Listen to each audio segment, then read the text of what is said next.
the expansion of unilateral coercive measures, providing legal cover for the United States to engage in additional diplomatic and financial measures and support for the opposition, blocking investments, access to banking, and other international flows. In 2015 was the beginning of the deepening of these unilateral coercive measures, and Venezuela begins to see the effects, the devastating effects of these unilateral coercive measures.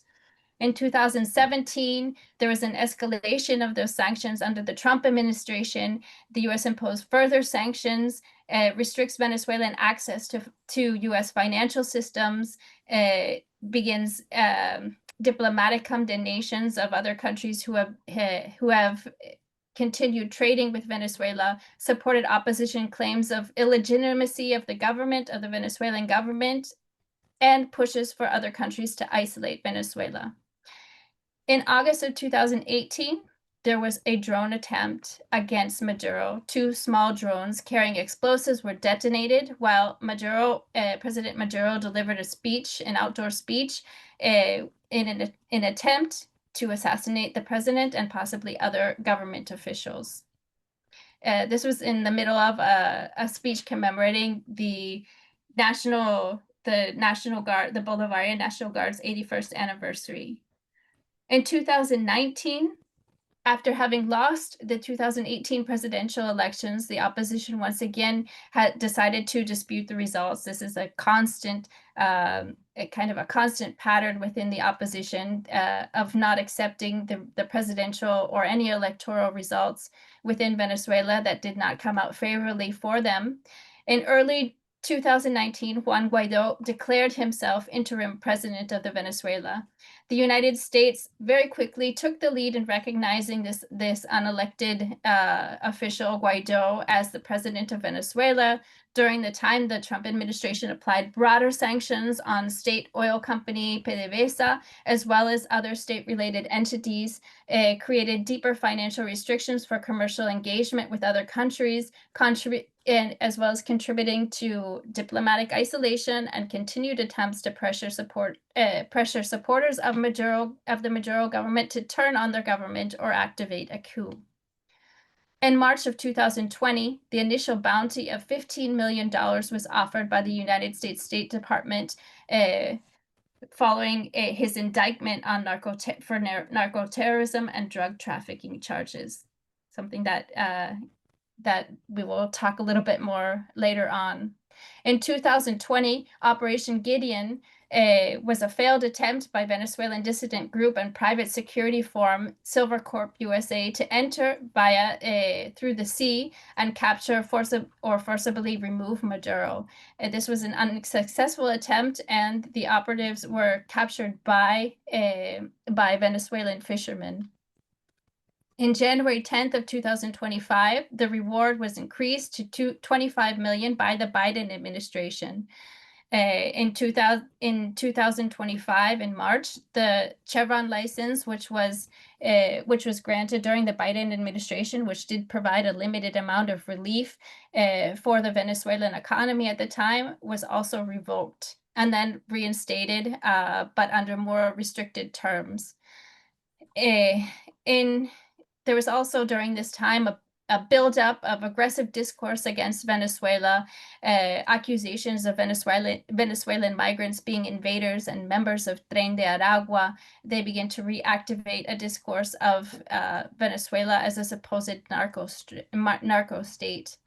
In August 7th of 2025, the reward for Maduro was increased to $50 million by the Trump administration. And this increase was announced after the U.S. Treasury Department designated the supposed Cartel de los Soles, which Maduro is accused of leading, as a specially designated global terrorist organization. And that leads us to the current situation that we're confronting right now of the naval deployments and military pressure through supposed charges of through a supposed war against drug trafficking in the Caribbean Sea. And there I would like to pass it over to Jesus so he can talk a little bit more about what is currently going on in Venezuela and what the current aggressions are on behalf of the United States against Venezuela. Thank you, Katrina. Thank you, and thank you guys for the invitation. Before jumping into what is currently happening in Venezuela, I would like to reiterate some of the things that Katrina said. And for me, one of the most important things is that the U.S. regime change operation against Venezuela is not new. It's something that happened with President Chavez, and now it's happening with President Maduro. So all this narrative about narco-terrorism or I don't know, Tren de Aragua, and all these news, all those new things are just excuses among many other excuses that has been used by the U.S. and the propaganda machine of the U.S. to demonize, the Bolivarian revolution. So I believe that it's extremely important to highlight that because that gives you a clear understanding of how big lie these new attacks on Venezuela are. So I just wanted to highlight that, and also to highlight something or remark on something that Katrina also said, which is that, in 2015, Venezuela began to be object of straight U.S. sanctions and blockade. And that, if you ask me, is one of the main drivers in the Venezuelan migration of recent years. And many of those migrants, went out of Venezuela to countries in South America or the U.S., especially because of these U.S. sanctions and the economic crisis created by these sanctions, and also because of the invitation of many presidents of these countries that explicitly invited Venezuelans to go to their countries, just to build this dossier against Venezuela. And now, when they are not useful anymore, they are being satanized not only in the U.S., but they were previously satanized, demonized in Latin American countries.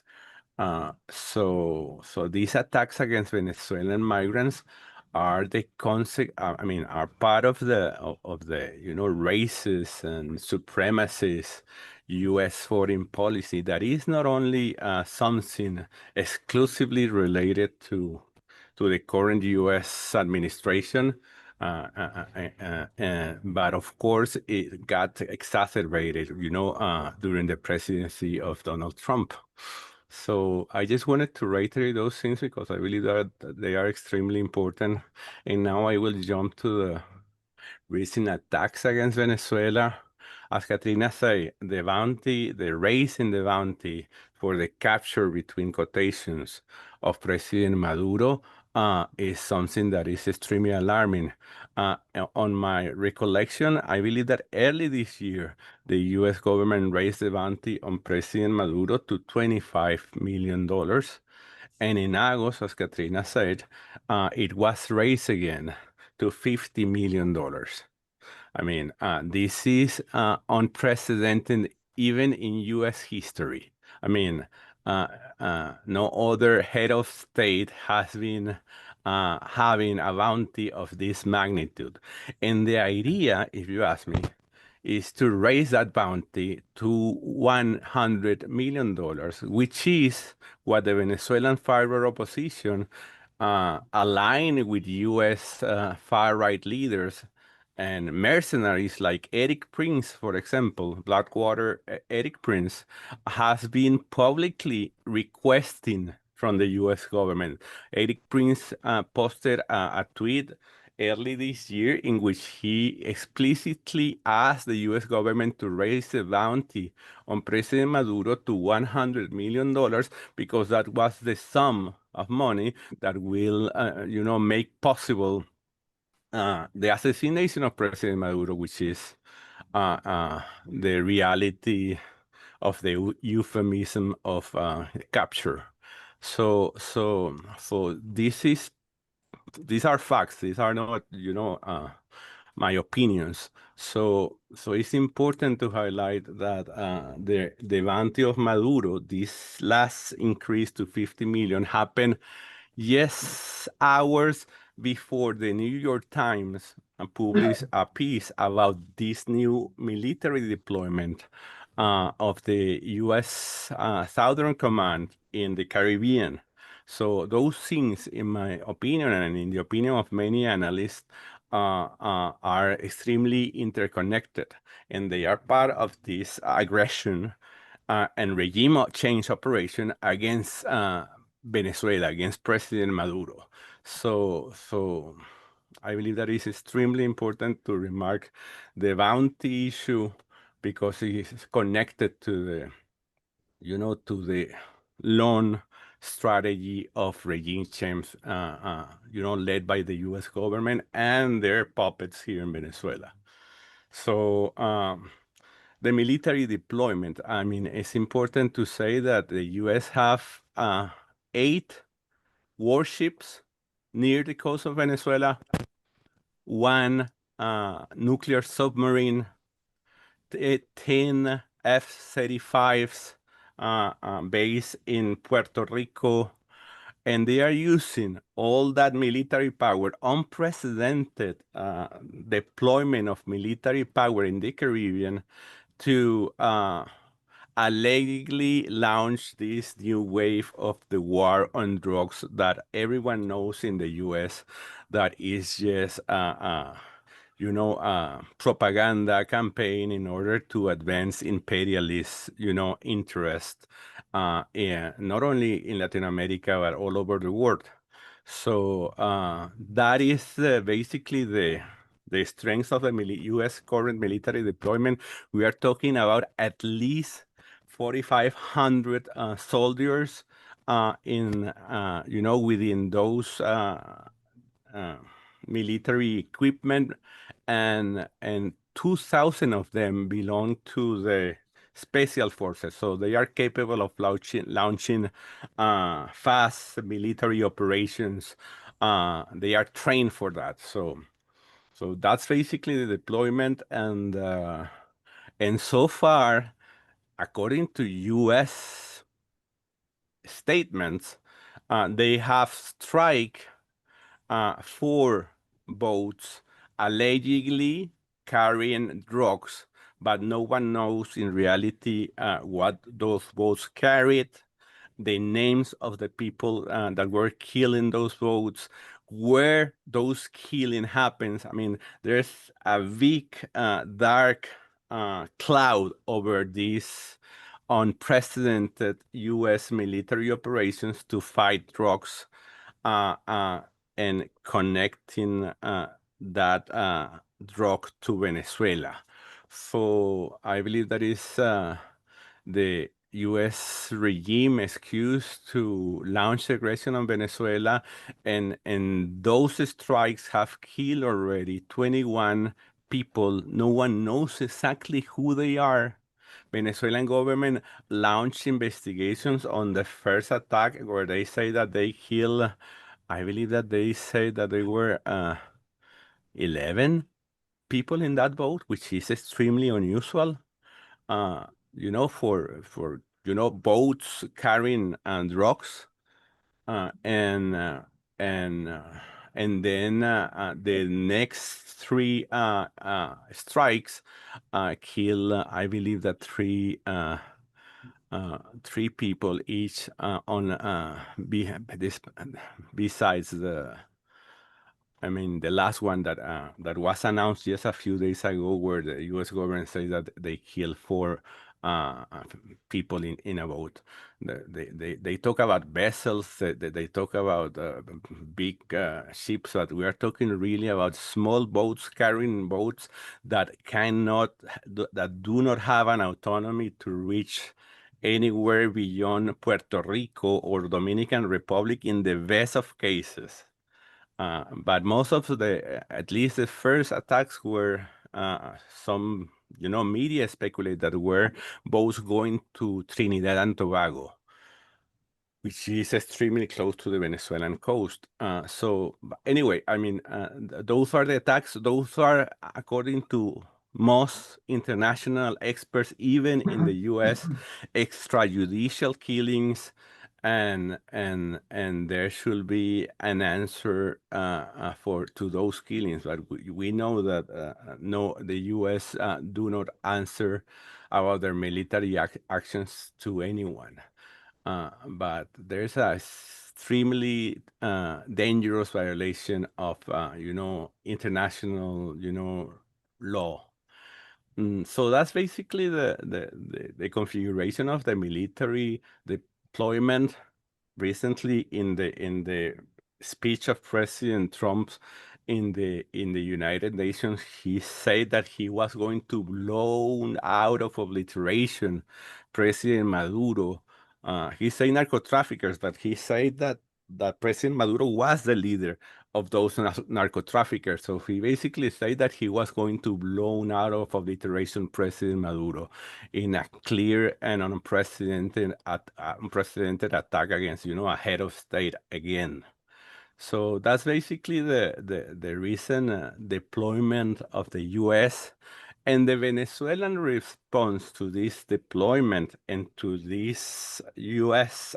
Threats of military attacks on Venezuela has been first the deployment, an announcement of the deployment of 15,000 additional troops in the border with Colombia.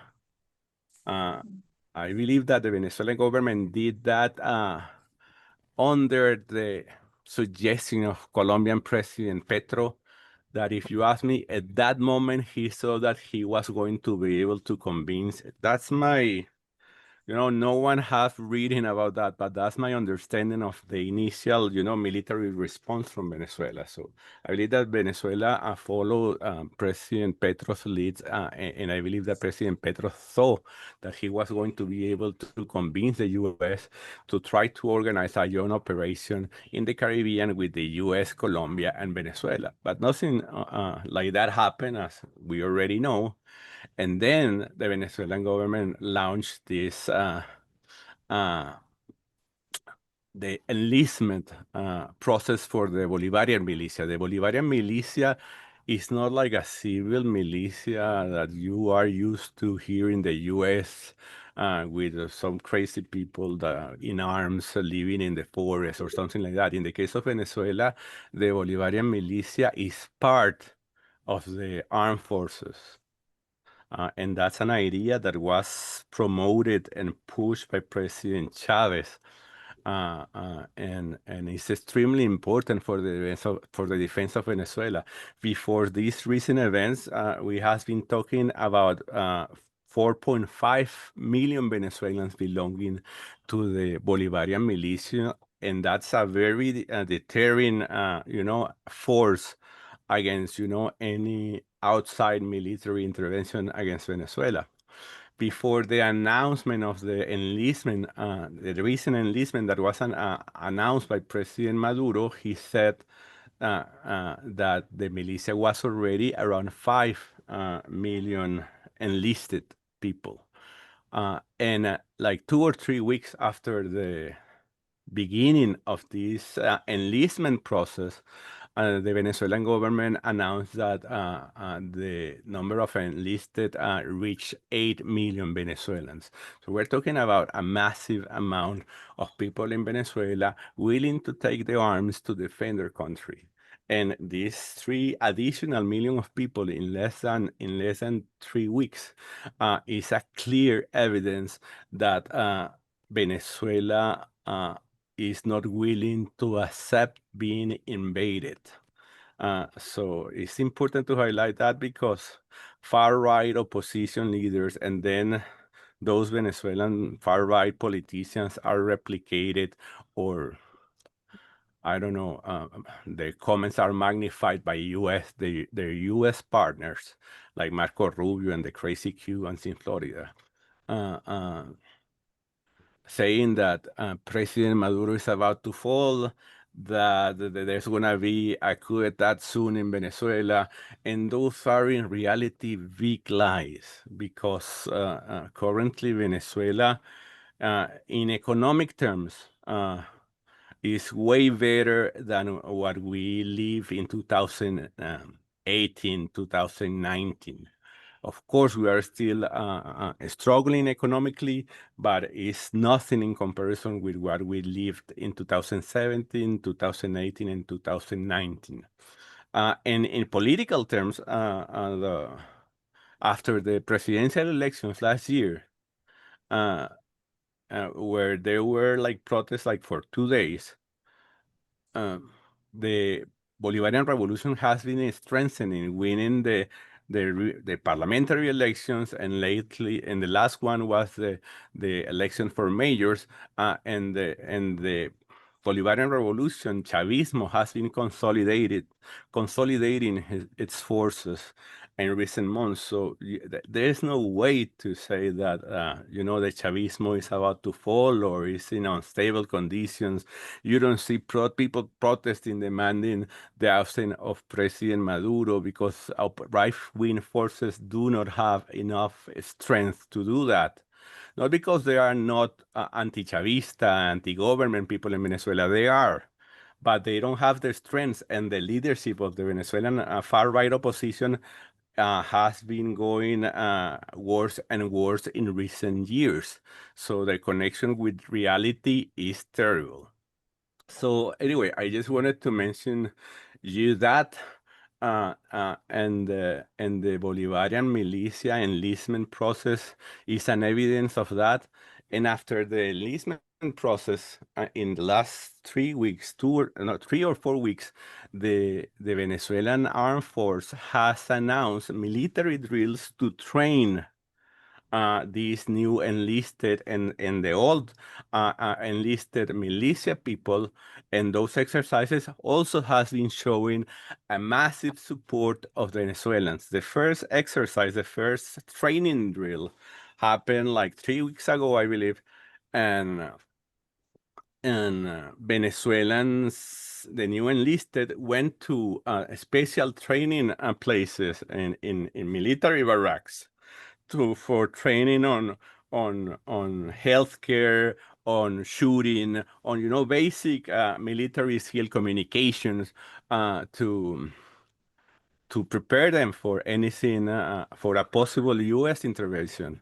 And the weekend after that, what happened was the contrary. The military personnel went to the communes to train people in the communes, and that was something amazing because it shows the interconnection. This emergency, if you want to call it like that, has somehow pushed the government to advance very fast in things that might have been taking like years. The government has been able to do these things in weeks because of the emergency of a U.S. invasion. I'm talking about this interconnection between the military, the militia, and the communes. And that's something amazing that is happening. And we haven't talked too much about that. Katrina is an expert on that. But the communes are, if you ask me, the backbone of the Bolivarian revolution. And basically they are grassroots organizations where people, common people, ordinary people, organize themselves to solve the problems in their communities. And initially, they organized under the structure of the communal councils. But in recent years, those communal councils have evolved and have united to form what we call the communes.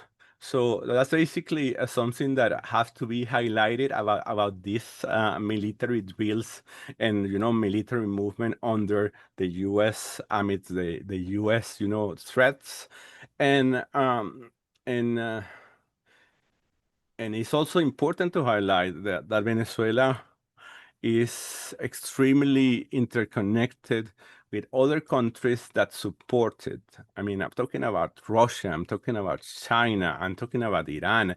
Even some Latin American countries like Petro in Colombia has been changing his critical, you know, position of the last few years to a more belligerent and clear, you know, support to the Venezuelan government and against the U.S. imperialist, you know, threats.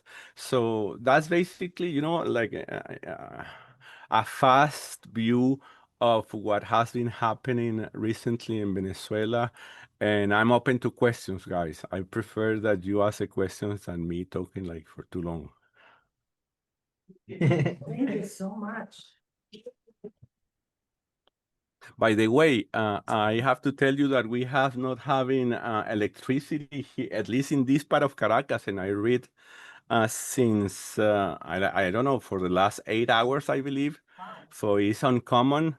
And I checked online on X, and there are reports on other parts of Caracas and other parts of the country without electricity today. Thankfully, I have a power station that is allowing me to do this streaming and having internet. But the reality is that right now, most part of Caracas are without electricity. I just wanted to mention that some of you might not know. You suspect that that's just normal, or that it's sabotage? It's not very common, at least in Caracas. You know, electricity blackouts are not common, despite those that you mentioned that happened in 2019. But I'm not sure. I believe that we have been having also extremely intense, you know, thunderstorm and you know, rain in recent weeks. And I believe that even early today, there was a massive, you know, rainstorm, but it's unusual anyway that you have like these long blackouts in Caracas. In the interior of the country, you know, blackouts are more common, but in Caracas, it's not common.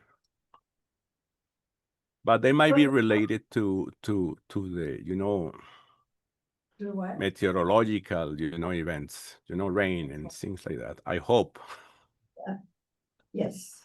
Before we go into questions, I just, you know, we're gonna pass a hat because it takes money to keep where I'm going, and wonderful director Robin and the office and this room and all of it. So we're gonna pass a hat and ask, and also for putting on events, flyers, all that kind of stuff. So we want to keep the work going, and part of that is money, obviously. So Kim's going around with the bucket, and Aurora, do you have any questions in chat? No questions in the chat. Okay, Zoom people, go ahead and ask questions. In the meantime, anybody have a question? Oh, Rebecca. Thank you so much, Jesus and Katrina, for your wonderful presentation. I'm just wondering if the attacks by the U.S. administration are illegal because they haven't been approved by Congress. And so I'm wondering what your thoughts are on how we can best resist here in the U.S. And what sorts of action solidarity you can take. You want to go first, Katrina? Yeah. Or you want me to do it? Well, I think in Minneapolis and Minnesota, you have an advantage with Representative Ilhan Omar, who has already presented a war powers resolution, and she's working towards that. I think we still need to put pressure on all of the senators for that to get passed, which would guarantee at least a 60-day ceasefire, and then any kind of military action would not be able to proceed without Congress approval. So that will give us would give some leeway to keep fighting and keep pressuring for the United States to stop any kind of military aggression and the current military aggressions they're committing against Venezuela. The other thing is continuing to make a presence in the streets, continuing to go out in the streets, to hold protests, to let people know, because a lot of this has to do with the same media campaigns that have been going on since 1999. You know, the whole story of Maduro being a narco dictator is completely false, and it's a total myth that needs to be demystified. It's easy to believe it. It's easy to fall into that trap if you don't know anything about Venezuela in the recent years. If you haven't followed the news, if you're just hearing now about this narco dictator in some South American countries. So the more we can get the information out about what's really going on and what the United States' real interests are in Venezuela and in intervening in Venezuela, the more we will be able to act and create more pressure on the situation. Just to add to that a little bit, I mean, there's a discourse about Venezuela being a narco state. Supposedly they're fighting against drug trafficking within the Caribbean. And the United Nations 2025 Office of Drugs and Crime report stated very clearly that Venezuela is free of any coca cultivation and international cartels. And there's only a small amount of Colombian drug production that passes through Venezuela. Approximately 5% of all drug trafficking might pass through Venezuela. So it's absolutely ridiculous to say that Trump is investing all the resources that it takes to put 8 warships into the Caribbean, 4,500 troops into the Caribbean, to launch missiles at small fishing boats. That's really going to stop or have any kind of solid impact against narco trafficking within the United States is absolutely absurd. And we need to understand that to begin with. So it's important to keep getting information out. Tren de Aragua is also, you know, it was a criminal force within Venezuela during some time, but it's never been an ally of the Venezuelan government. Even the DEA has declared that in the 2025 report that the Tren de Aragua is not a drug threat in terms of international trafficking, and that the Venezuelan government does not have a friendly relationship with the Venezuelan government. So it's absolutely ridiculous to say that the Tren de Aragua is working together with the Venezuelan government in some kind of effort to destabilize the United States through drug trafficking.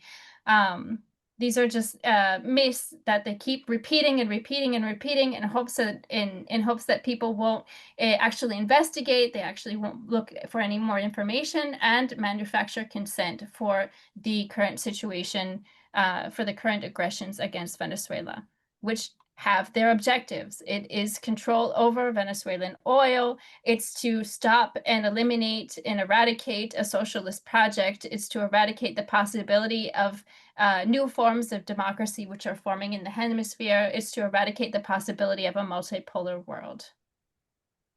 That's true.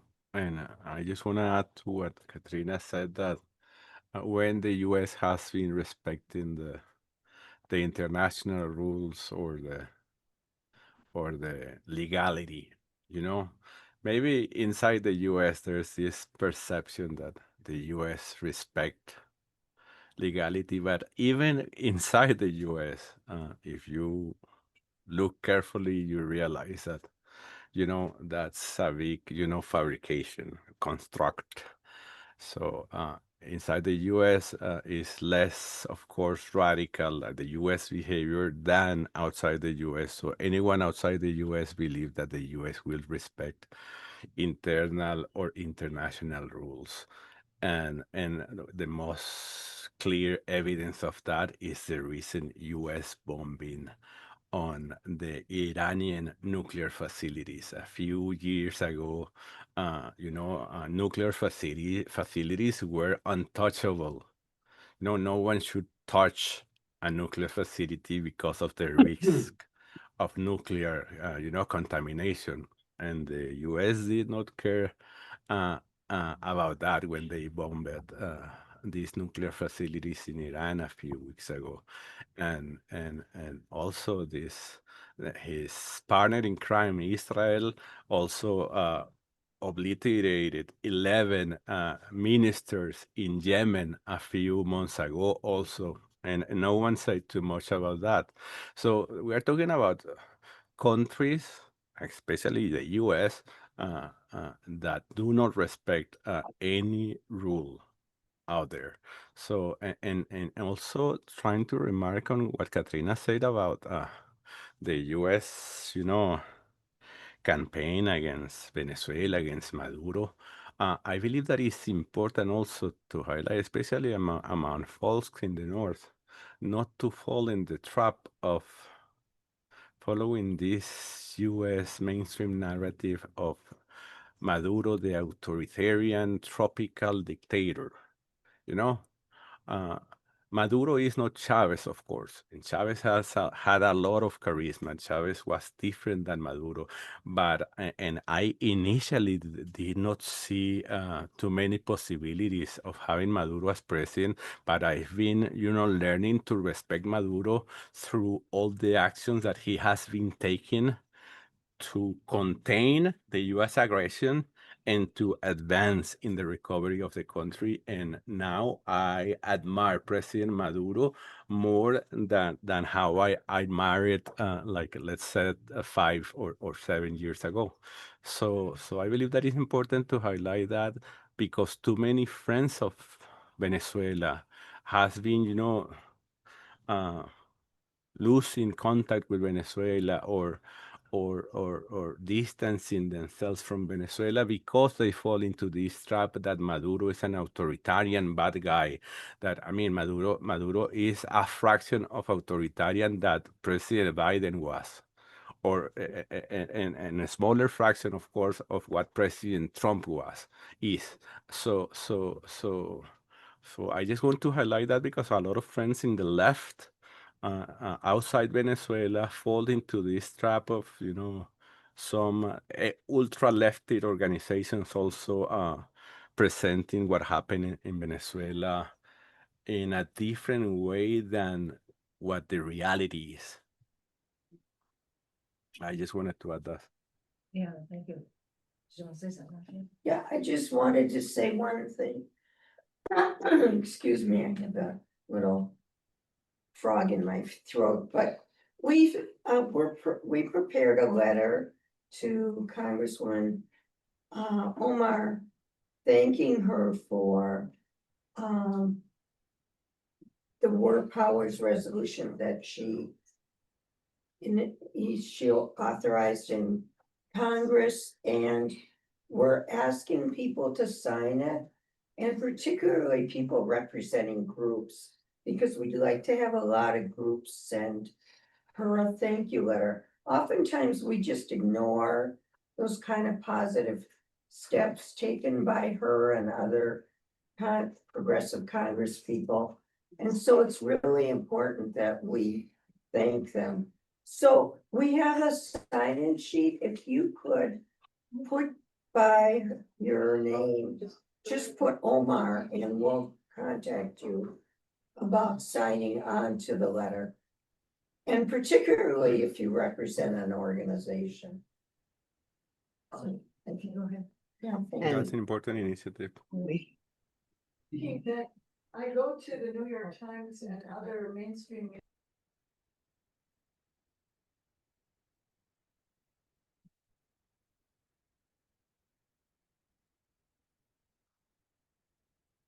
What?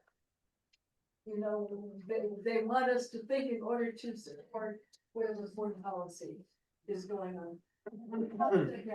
Because I don't know if you've ever heard of President Ibrahim Traoré. of Burkina Faso in West Africa. He is doing very dynamic things, and he's survived after 2 years in office, 3 years in office. He survived 18 assassination attempts. He kicked out the French military. He refused IMF debt relief because he read the fine print and realized that was just another way to exploit him. He created the alliance of the Sahel countries.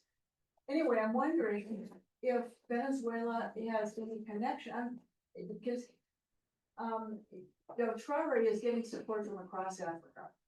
And I'm wondering if there should be across not just Africa, but the whole world, countries that are being, exploited and trying to take off the neo-colonial exploitation. You hear that? Was that a question? Could you hear that question, Jesus and Katrina?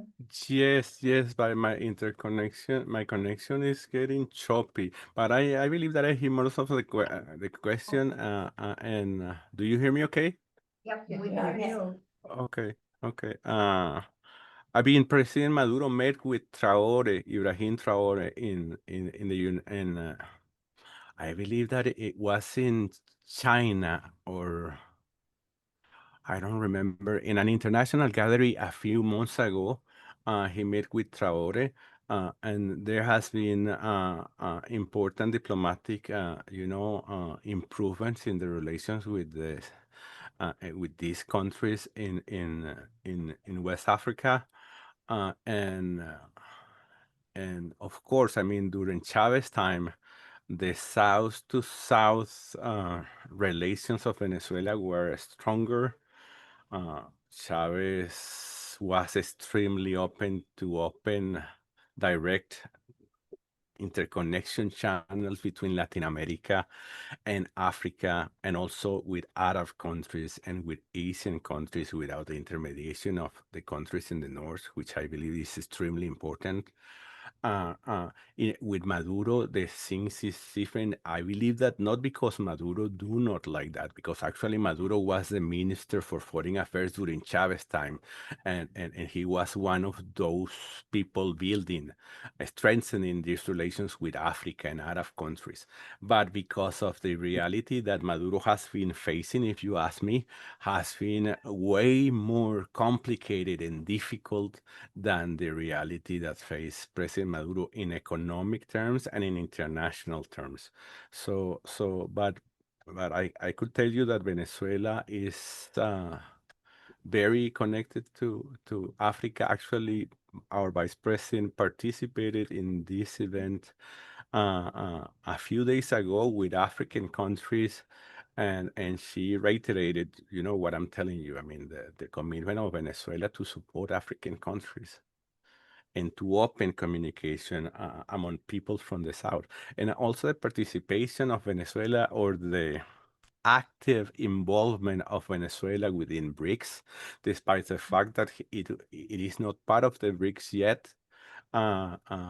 Somehow shows that commitment of Venezuela to open a multipolar approach to international relations without the influence or the control of the United States and European countries that are used to dictate other countries what to do. I don't know if I'm missing something of the questions because of the choppy internet that caught a bit. You got it. Okay. Yeah, and we also had a question from the chat, from Robert Kosa. Katrina and Jesus, thanks for your important information. Can you say something about the connections between Cuba and Venezuela? Have they been able to help each other? Yes, absolutely. But go on, Katrina, if you want to say something. No, I just wanted to, I think Jesus might have more specific information about this, since he's worked in the diplomatic atmosphere of Venezuela. But what I could speak to directly, yes, there have been several solidarity relations between and connections between Cuba and Venezuela, and one of the most notable is Barrio Adentro, which is the medical program in Venezuela, where initially they brought over Cuban doctors from Cuba to begin working in small community health centers in Venezuela, as well as hospitals, and later on the centers for integral centers for diagnostics and clinics, state-owned clinic centers. There's also the Latin American School of Medicine, which is in Caracas as well, where Venezuelan doctors and doctors from all over the world can receive education as medical practitioners with the support of the Cuban medical program. So there's been a lot of collaboration, especially in the area of health, but there have been other collaborations, which I don't know if Jesus could speak more specifically to them, in terms of also advising in terms of agriculture, in terms of urban agriculture, Sports. as well as large agriculture sports programs. I don't know if you want to jump in, Jesus, with any other kinds of collaborations that have been between Venezuela and Cuba. Yes, Mission Robinson, for example, which is the literacy program that was launched by President Chavez, was almost completely based on the Cuban method, Yo Si Puedo. So that was one of the most important programs that President Chavez launched, and it helped put Venezuela out of the map of illiteracy in the world. And they are cooperation in sports. I mean, there is something that is called the comprehensive agreement, Cuban-Venezuelan agreement, that was signed by President Chavez, I believe, in 2003 and 2004. So that agreement has more than 20 years operating, and it's extremely important. Of course, it has been extremely affected by the crisis in Venezuela, provoked by the U.S. sanctions, and also by the crisis in Cuba itself, also almost a direct consequence of the blockade. So the situation of the relations between Cuba and Venezuela is of brotherhood. Actually, a few weeks ago, a delegation from the Cuban government, a high-ranked delegation from the Cuban government, met with President Chavez in Miraflores, and they explicitly said that they were with Venezuela in all circumstances. I don't know if I explain myself well. I mean, my understanding of that meeting of Chavez with this Cuban delegation was that the Cubans want to reiterate Venezuela, reiterate to President Maduro that they were going to do whatever to support Venezuela amid this, recent U.S. threats. Actually, after that meeting, they launched in Cuba this signing initiative in support of Venezuela. I mean, they launched a signing initiative in Cuba to collect signatures of people that were willing to support Venezuela, and that that they were sympathetic to the Bolivarian revolution and against the recent U.S. threats against Venezuela. So it's a very strong relation, even now that we still face problems with oil, not oil, but with gas in Venezuela. Venezuela delivers oil and gas to Cuba because of this same comprehensive agreement that I mentioned above.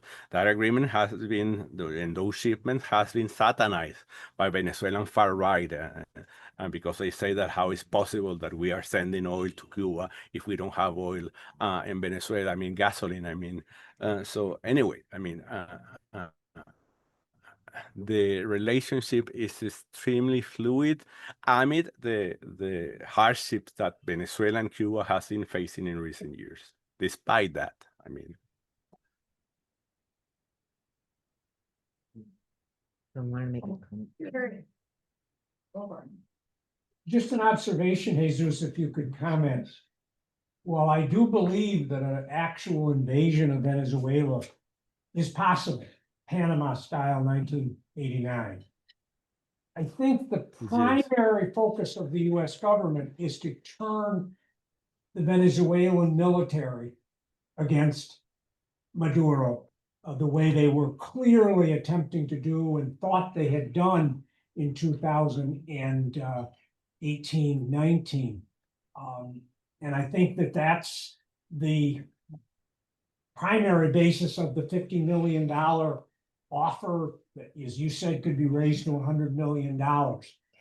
So I'd appreciate your thoughts on that. I think that's something that we have to be constantly concerned about, of the way that the United States could install in Venezuela a government headed by the president, the candidate that sits in Spain, that would be beholden to the United States.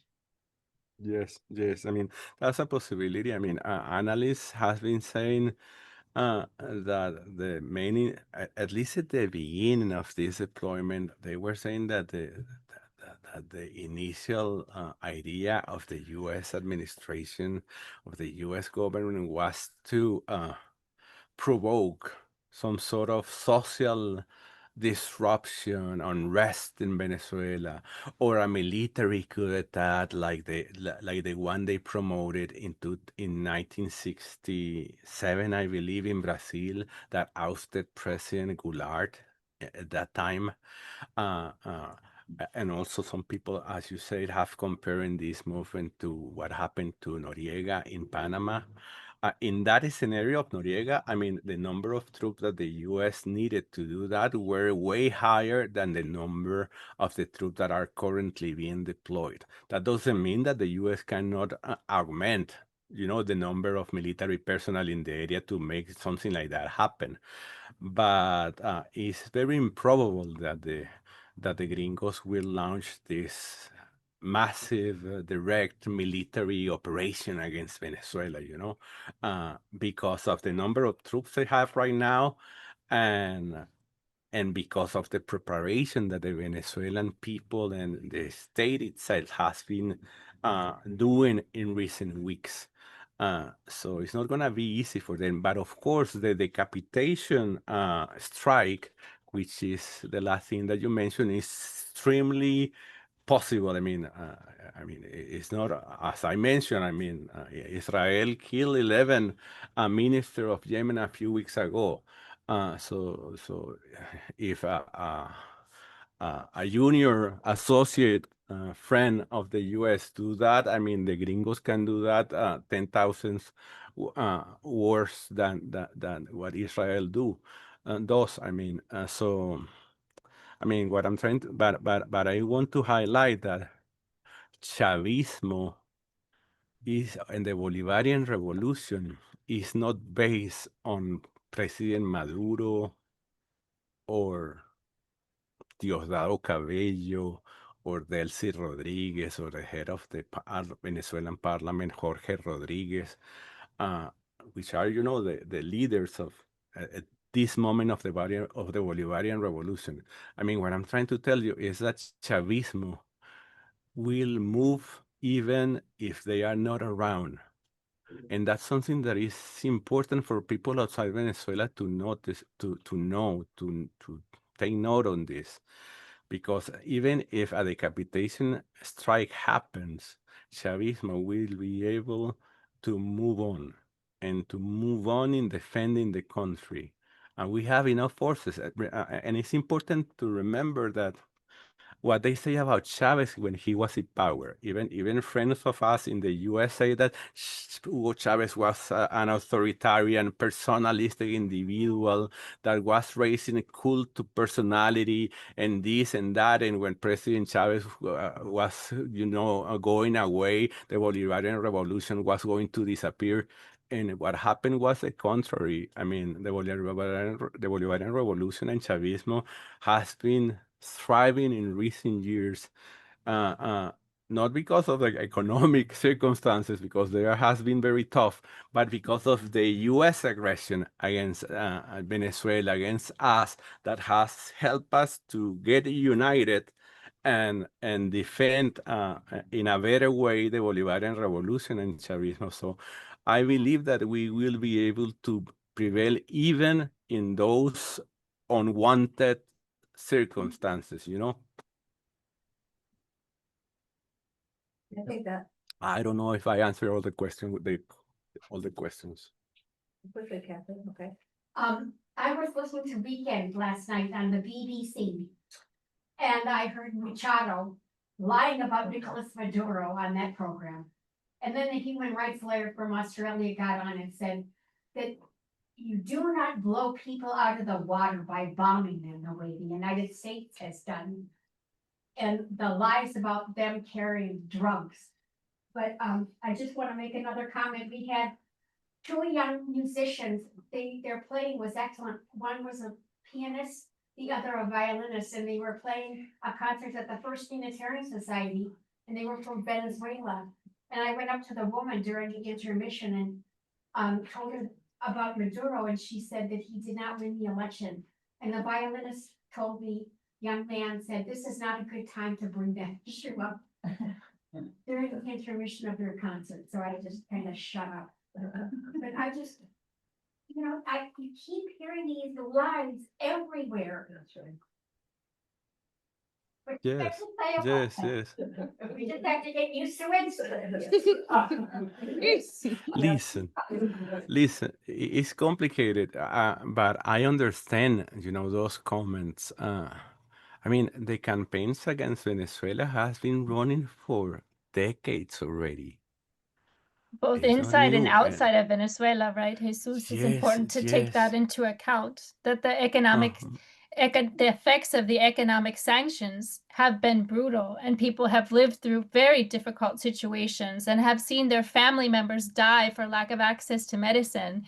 And we lived through 2 years of not having a daily access to basic food products. So there's been a lot of things that have gone on, and it's difficult when you're living in the middle of that situation to maintain perspective of who's really responsible for that situation.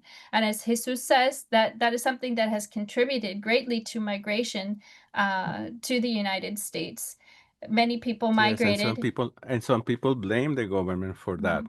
You know, despite the government trying to explain what those things happen, many blame the government for that. And another chunk of anti-Chavista people are just anti-Chavista because they love being anti-Chavistas, like Trump is, like MAGA people in the U.S. You know, I mean, you might present them a lot of facts, and they will keep, you know, being MAGA. The same thing happened in Venezuela, and you have to add to that those Venezuelans migrating to the U.S., they migrate, and the most important part of that migration process is calling themselves asylum seekers. And when they call themselves asylum seekers, they have to say whatever bad they can invent, because most of the time they invent those things just to get the approval to, you know, to be to receive the asylum. You know what I mean? So even in terms of coherence of those Venezuelans that has been migrating to the U.S. in recent years, they have to keep their lie straight. You know what I mean? So it's a mix of things. And you will find people like that everywhere. Like you will find people supporting Israel genocide on Palestine, or people supporting the stupidities that Zelensky does in Ukraine. So anyway, I mean, I believe that you will find people of all sorts all over the world. But that doesn't change the reality about what is happening in Venezuela. You know what I mean? And many opposition members or people who might or might not be upset with the Maduro government for one reason or another are not in favor of U.S. invasion or even any kind of like specialized decapitation process. No kind of US interventionism within Venezuela. Some of them, not many of them, but some of them might have even joined the militia to fight for Venezuela's sovereignty. I mean, the majority are Chavistas, but there are also other people within the Yes. country who might have diverse views who are also totally dedicated to the defense of Venezuela's sovereignty. Important anti-Chavista people.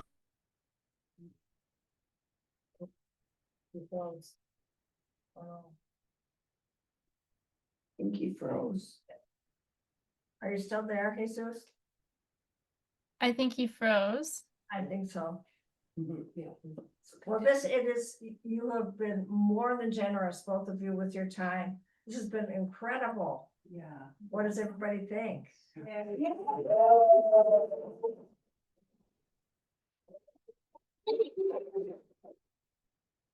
Really, it's been an incredible afternoon, and we promise we'll be out there. We'll do everything we can, right? When Venezuela is under attack, what do we do?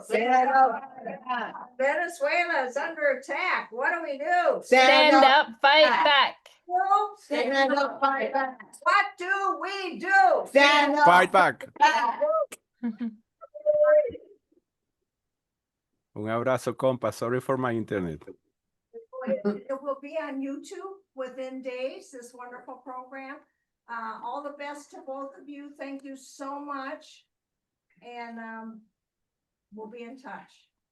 Jesus, abrazo, thank you so compas. much. It's so nice Thank to you, Katrina. Thank you, find you. Katrina. Yeah. It's always nice seeing you and listening to you. Thank you. Bye-bye, guys.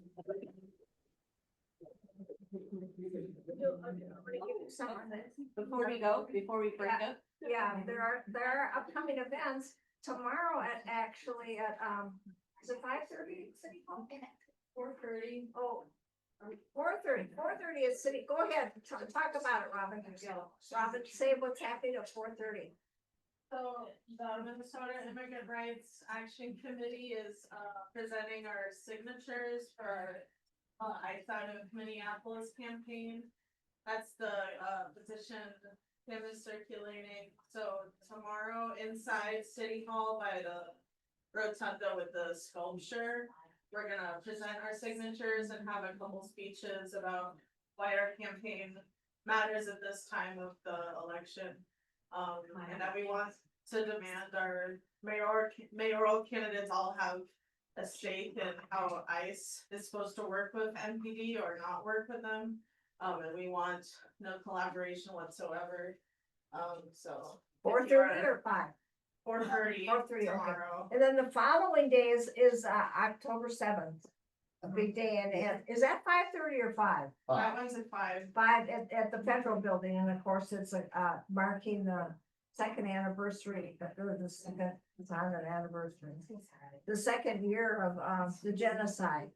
And let's see, what else have we got here? Anybody else have any announcements? I think for the movie, Carol, a movie, the Wham movie.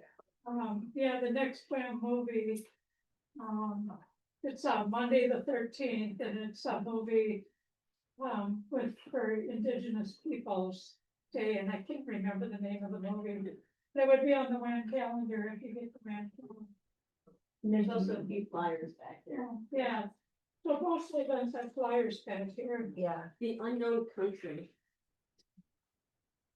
And there's a Haiti movie, what day is that? Saturday. Oh, next Saturday, okay, at Phoenix Theater, which is on, 26th and then. yeah, 26th and Hennepin, that's at 12 o'clock, I think, Yes, is it? right. That's right, and it's Bitter Cane, I think it's called, and it's about, The history of oppression in Haiti and how the US contributed to it. imagine that.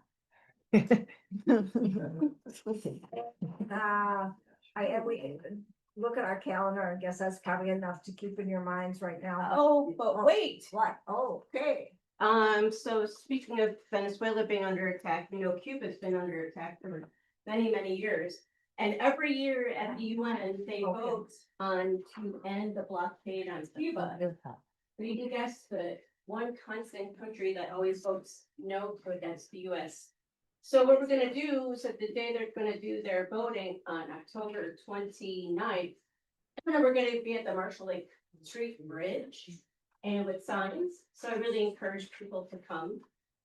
Because they've got great speeches from other countries, but the US is always like, no. So That's the Wednesday, regular Wednesday. So thanks, everybody, for coming. Have a good rest of your day, and we'll see you on the streets, right? Yeah. Also, if anybody is interested in Escuela Latinoamérica de Medicina, the free medical school with free rent, free healthcare, free food in Cuba and apparently in Venezuela, as I learned today, the once a year call about that is on October 15th. I just remember. I'm sorry I didn't say it earlier. Oh, wait, Katrina shared something in the chat. Yeah, resource list right here. Yeah, I just wanted to pass that before we all go. Some websites and news outlets about Venezuela. There's the website for the Orinoco Tribune, which is where Jesus comes from, venezuelaanalysis.com. And Sovereign Media is a new coalition that has just been recently formed. It's not just about Venezuela, but it is anti-imperialist news from all over the globe. Thank you so much. Thank you. Yeah, we'll email it to everyone that attended. Thanks, Katrina, for making this happen. Thank you so much. Thank you. Bye. yeah, well, yeah.